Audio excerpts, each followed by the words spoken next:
earlier. Representative Bartlett is very new to Zoom. Apparently, this makes me an expert because I've been doing this for all of 4 weeks now. So, so welcome. So anyhow, my name's Brad Kloffenstein. I am president of the Greater Lawrence Chamber of Commerce. This is our weekly Wednesday at 1:30 segment that has now come to be known as Chamber Chat, where each week we bring on members of the community, either elected officials or other people knowledgeable in all things Lawrence or of interest to the chamber members, and we discuss for 30 minutes. So it's somewhat informal, but it keeps us engaged, and hopefully this facilitates communication between our members and others in the community. Our guest today is the Honorable John Bartlett, State Representative from House District 95. House 95 has about the southern half of Lawrence Township. He was first appointed in 2007, elected in 2008, and has been a member of the legislature ever since. He's a retired tool and die maker from Rolls-Royce. He sits on several legislative committees. He's also the former chair of the board of trustees of Martin University. So without further ado, I'd like to introduce Representative John Bartlett. Representative Bartlett, thank you for joining us today. And thank you for the invite. This is a tough time for all Americans, especially Hoosiers, trying to navigate through all this, but I think together we'll get it done. I think that this is a time when Hoosiers just come together and make things happen.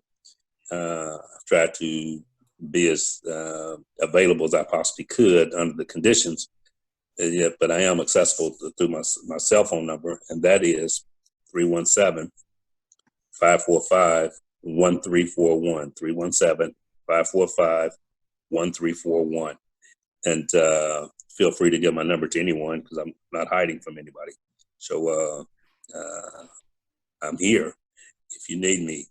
One of the things that we do have a meeting with the governor today, and one of the things that I want to look at is amnesty for those who have not been working. They didn't have to pay rent, but March, April, and May 1st, their rent will be due. But if they haven't been working, they don't have any dollars. How do they pay rent or utility bills?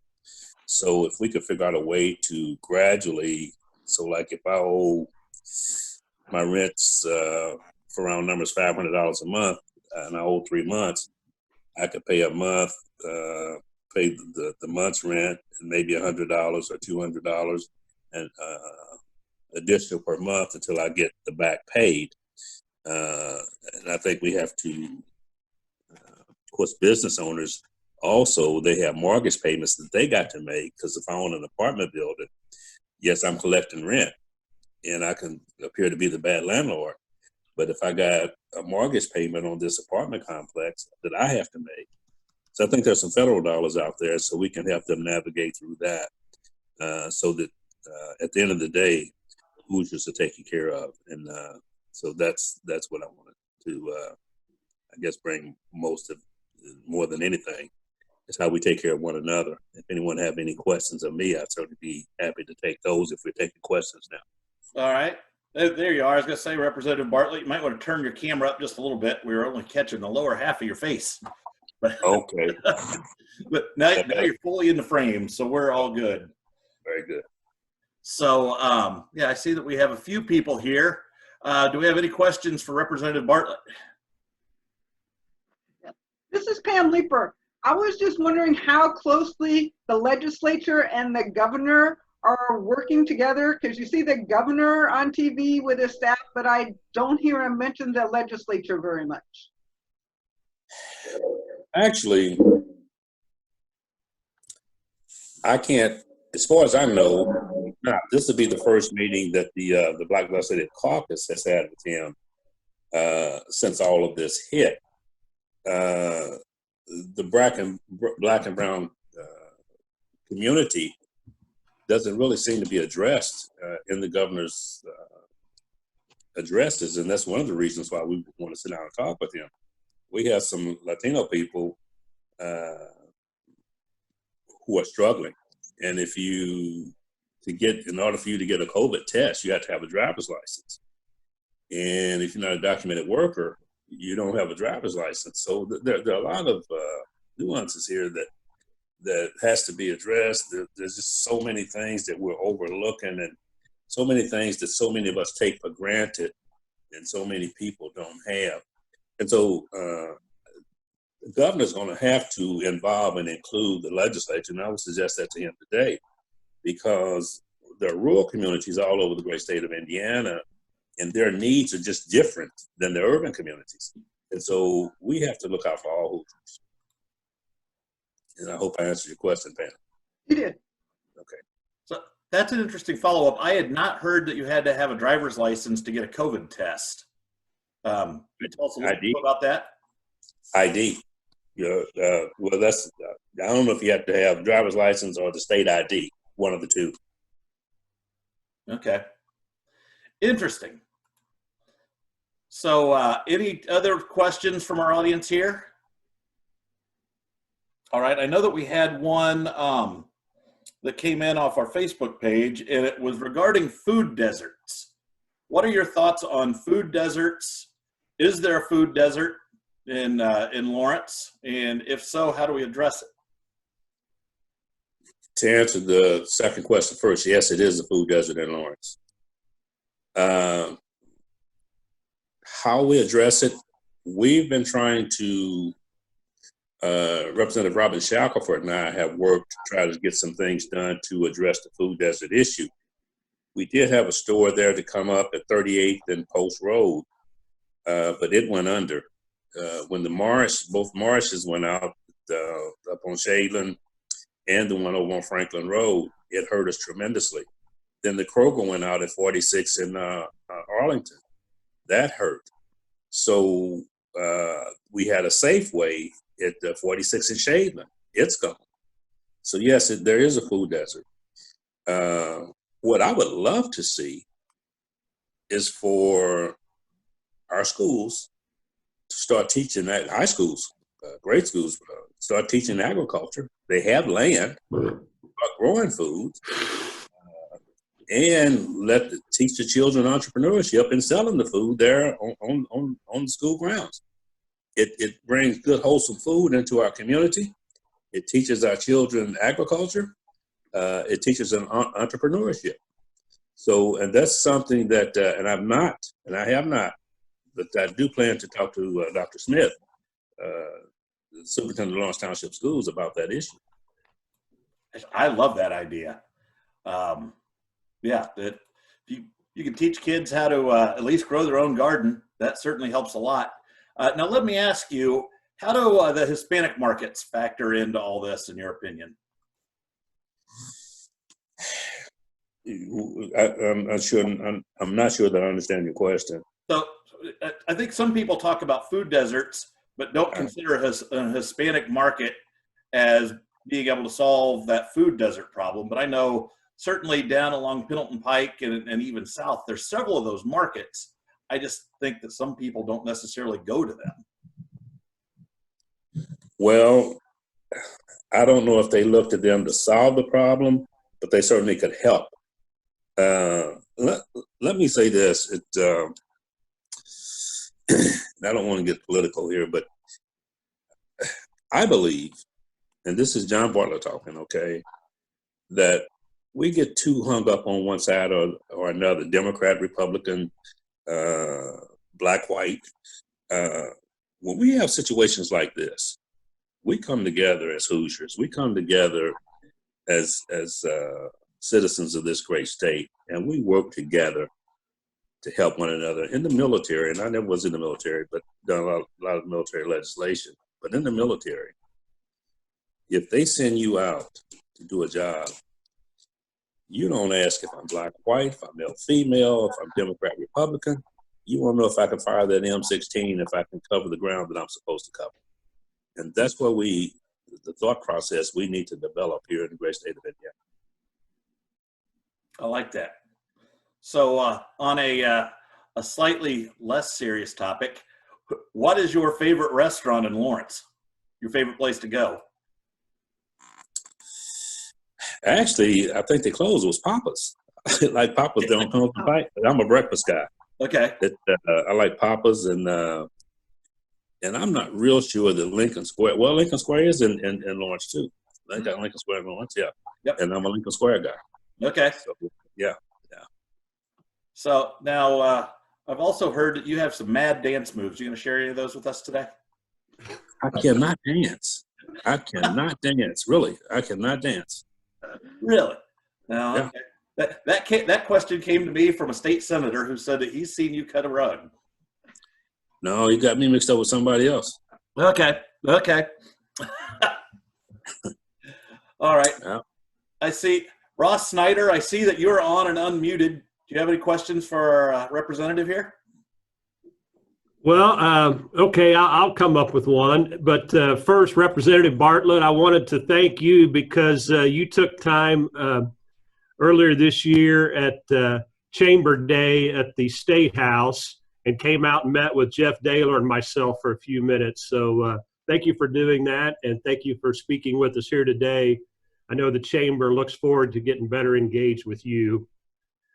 And I guess in terms of a question, I know it's a ways off, but the next session is a budget session. Yes. And do you have any ideas or priorities in mind that you'd like to see happen in the next session? Granted, things have changed a lot here recently.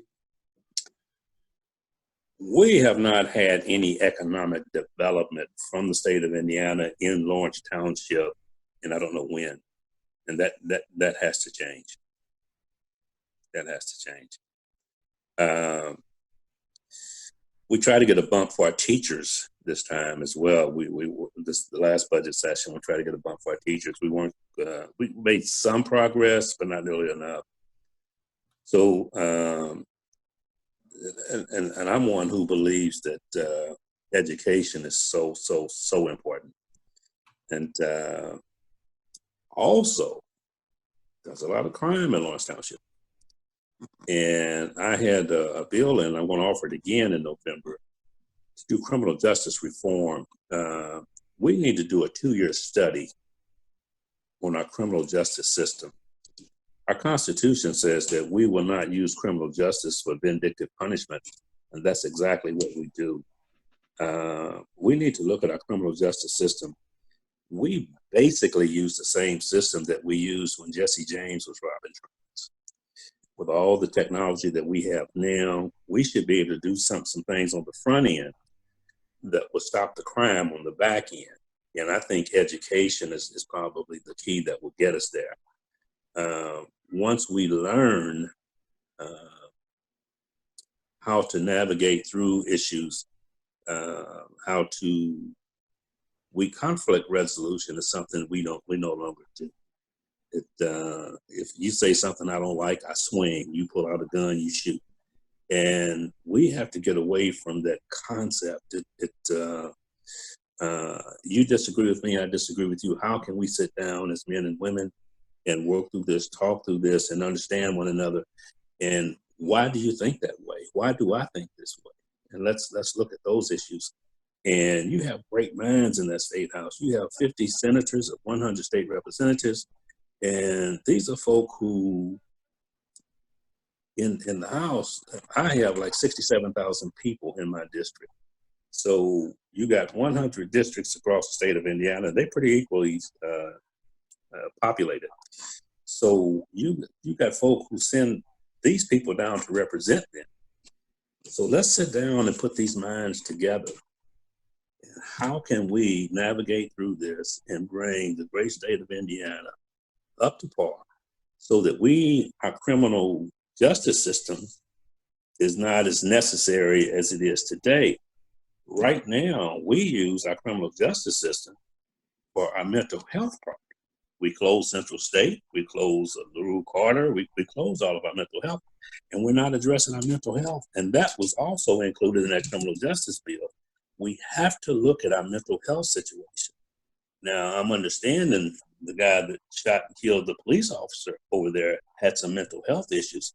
How in the hell did he get a gun if he's got mental health issues?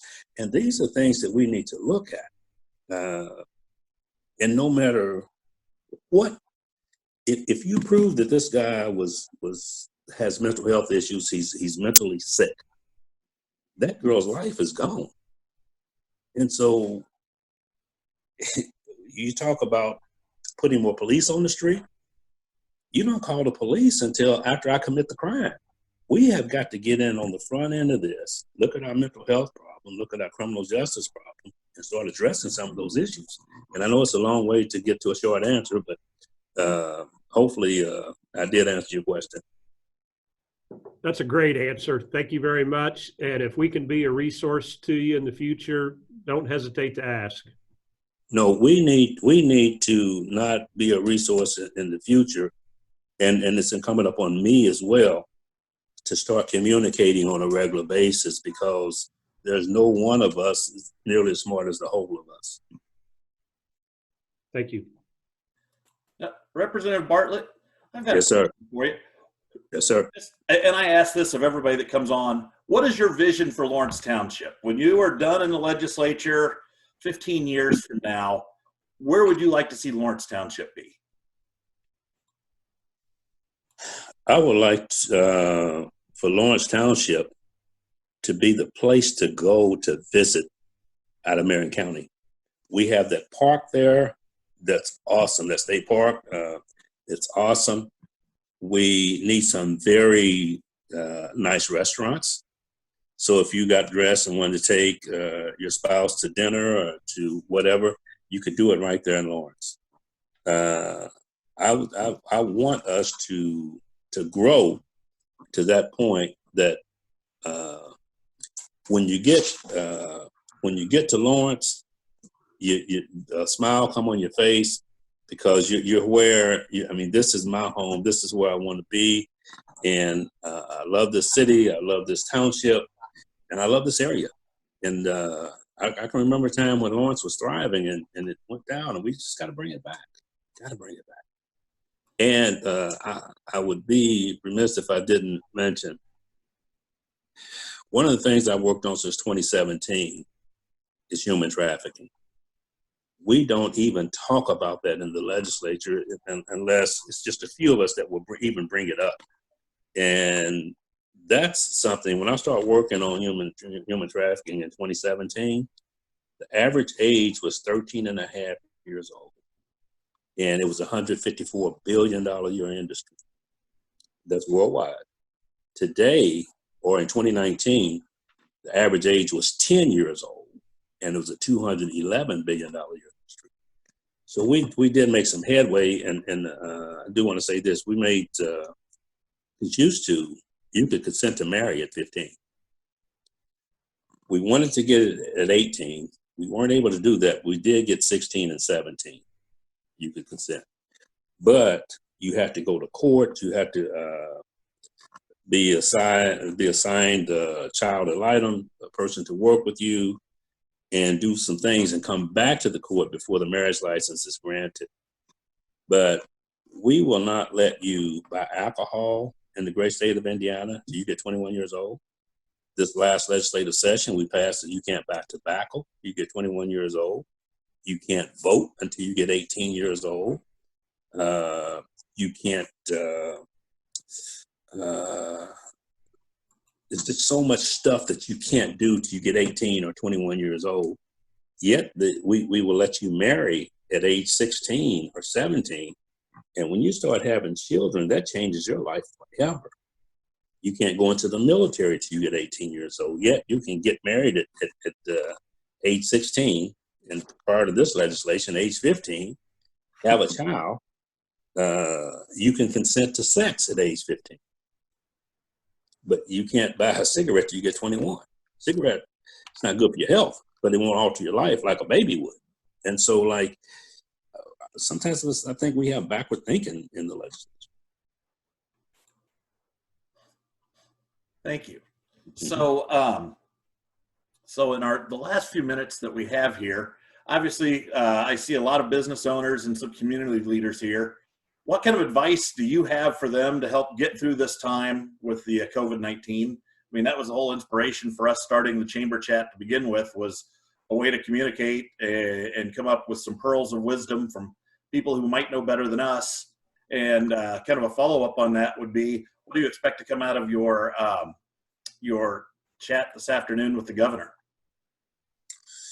I think as far as the business owners, apply for all the dollars that you possibly can. Those are taxpayer dollars. And what you do in Lawrence is to help the taxpayers of our great city, our great township. So apply for those dollars. They're there for you. They may not come right now, but when they'll be good when they get there. And I think I'm gonna be losing again, but what do I expect from the governor? I don't go into a meeting with someone like that expecting anything.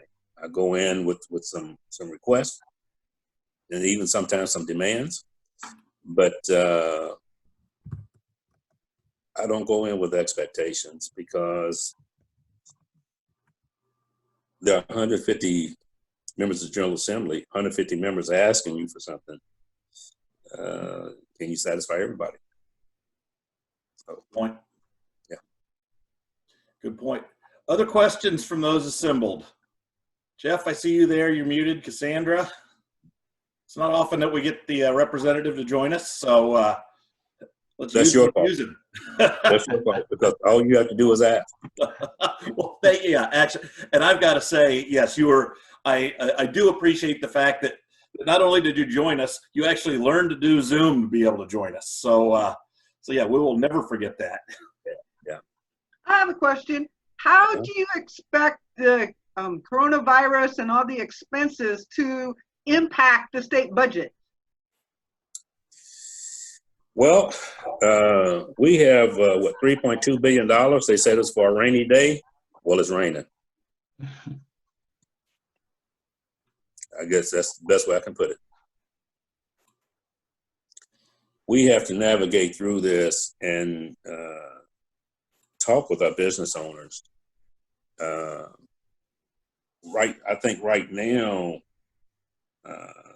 our residents is grabbing a lot of attention. But like I said earlier on in this broadcast here, I don't want folk put out of their homes because they're behind on their rent. But then the guy that owns the building's got mortgage payments too. So we have to take into consideration all those things. And then too, that business owner is responsible for so many people's livelihood. So we have to make sure that that business owner is up and running as well. And I'm gonna tell you something else too, and I said this on the phone with the governor the other day. What are we doing from a mental health perspective? Because when you have someone who has been in the business and maybe took over the business from their parents, and so they know the people who works there, know the grandfather, the father, and the son of the employees there, and now all of a sudden they can't pay them. So what's the suicide rate looking like across America today? Because these folk are hurting because, man, they have depended on me to feed their families. Now I can't produce. And that's a bad feeling. That's a bad feeling. And so our business owners, is not just the dollars piece that we have to look at. We have to look at what they're going through mentally as well. And I don't think anyone is addressing that. And that's going to come up today with the government. I love your outlook on mental health. And this is purely the opinion of Brad Kloffenstein, but yes, I think that when they shut down Central State, suddenly the homeless became a big issue. Heck, we've now got a homeless camp under the flyover bridge at 56th Street, pretty much right there on the fort. And I think that, yeah, when you don't deal with people's mental health issues as well as their substance abuse issues, that creates a wealth of other problems. I see. Brad, you know, excuse me, I'm sorry. Go ahead. Go ahead and finish your thought, because I was going to go to a different topic. Do you know where the 3 largest mental health facilities are in America? I do not. LA County Jail, Los Angeles, California is number 1. Cook County Jail in Chicago, Illinois is number 2. Dade County Jail, Miami, Florida is number 3. Wow. That makes sense. We're locking up our problem. And when I brought that issue up, we're building a $587 million criminal justice center in Marion County. And I brought up that question in Marion County, why didn't we take 10% of that $587 million and put a mental health facility? And I was told, well, we're going to have a mental health wing at our criminal justice center there on the campus. Well, I'm a cancer survivor. And when they told me I had cancer, I was literally shaken. Because when I was a kid, if you said, John's got cancer, how long has he got? That question just went along with it. So when they told me I had cancer, I'm thinking, how long have I got? That was in 2002. And I've been cancer-free ever since. But the fact that I was sick, and someone had told me, since you got cancer, you got to go to jail. Man, I probably had a heart attack. Now, if a person is mentally ill, why do they have to go to jail because they're sick? And that's what I cannot wrap my head around. We need to stop sending folk to jail because all they want to do is filter them through there and get them out of jail. Whereas if they go to a mental health facility, you can treat the problem. And then if that person gets well enough to whereas they can take their medication and not have to be a patient, an inpatient, but an outpatient. And we have a system that says if Brad is on medication and doesn't show up, we have a system that will get him in. Maybe the police can go and arrest him and bring him back to the hospital, but not take him to jail. It's because there's a medical or imbalance there that has to be addressed.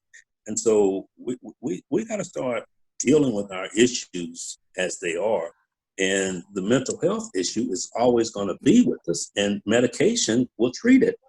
But if we don't get the medication in the person, then they do something stupid like shoot and kill somebody, like the post lady that just got killed. I don't know what that situation was all about. But that woman went to work that morning to do her job, to provide a service for Hoosiers, and now she's dead. Yep. Got to fix it. I hear you. We did have one question here that I see typed into the comments. Joe Murphy asks, what has been your silver lining through the time of isolation and quarantine? Prayer.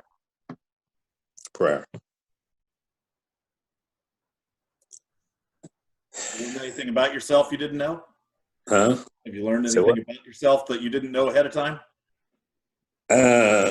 Yes, I didn't know I could fly like Superman. During this time, I had some trees cut down, and there were 32 trees on my property. I got a little over an acre, and a Cooper's hawk was in one of the trees that we were cutting down, and I was watching the guys cut the tree down, and the hawk was swarming around the tree there for a while. Then she went into the nest. And when that tree started down, she came out and started right toward me, and I was running across the yard because I didn't want no parts of that hawk. And I've got some landscape rocks lining my driveway in my yard. And I was watching the hawk, not watching where I was running, and I hit those rocks. And about 1.3 seconds, I looked just like Superman. But the only thing, Superman went up, I went down. And I hit that concrete drive, and man, that was rough for a while. About a couple of weeks there, it's pretty rough. But I'm doing pretty good now, though. That's good. Glad to see that you're back to doing well. Yeah. Well, Representative Bartlett, on behalf of the Greater Lawrence Chamber of Commerce, I want to thank you very much for joining us today, and thank you for doing the yeoman's work and the public's business on our behalf. Hopefully, we get to see more of you in the future, and when this is all over, you and I can go grab breakfast over at Lincoln Square and chat about other issues of the day. Sounds like a winner to me. Let me say this: Lawrence is our city, and we're all in this together. And we have to learn to work across party lines to accomplish a job. People send into office who they want to represent them, and it's incumbent upon those they send to work together to get the job done.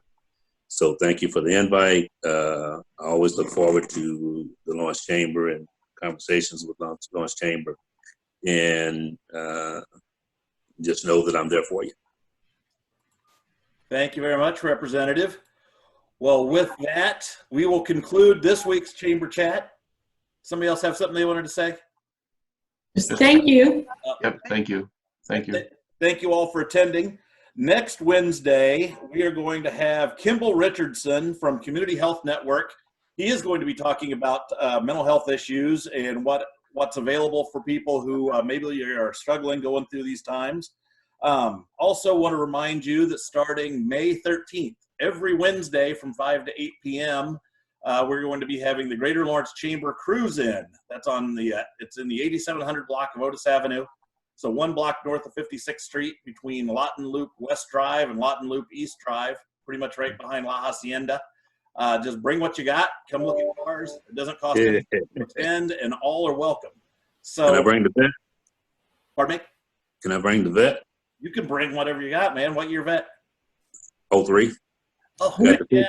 I got the 50-year edition. All right. Wow. Nice. Our only requirements are save your burnouts until you get on poster 56.